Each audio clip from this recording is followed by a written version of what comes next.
Teachers ডের দিন আমি স্কুল থেকে ছুটি নিয়েছিলাম, কিন্তু তার পরের দিন স্কুলে যাওয়ার সাথে সাথে নার্সারির এই পুচকিটা আমার হাতে একটা পেন আর কাগজ ধরিয়ে দিল।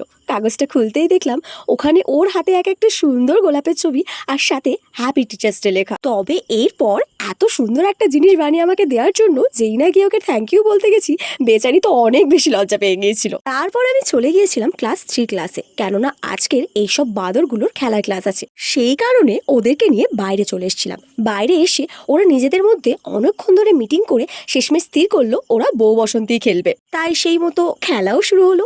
তবে খেলার মাঝেও আরও একটা মিটিং বসেছিল যে কিভাবে তারা জিততে পারে। এইভাবে ওদের খেলা শুরুও হলো, আবার শেষ হয়ে গেল। এরপর আমি বাড়ি ফিরতে দেখলাম মা ইয়া বড় একটা কাতলা মাছ নিয়ে সেটাকে কিভাবে কাটা যায় সেই চিন্তা ভাবনাই করছে। তবে শেষমেশ মা নিজের ইউনিক স্টাইলে মাছের আঁচ ছাড়িয়ে মাছটাকে কেটেই ফেললো। এরপর আর কি, দুপুরবেলা গরম গরম মাছের ঝোলের সাথে মধ্যাহ্নভোজটা জমে গেল।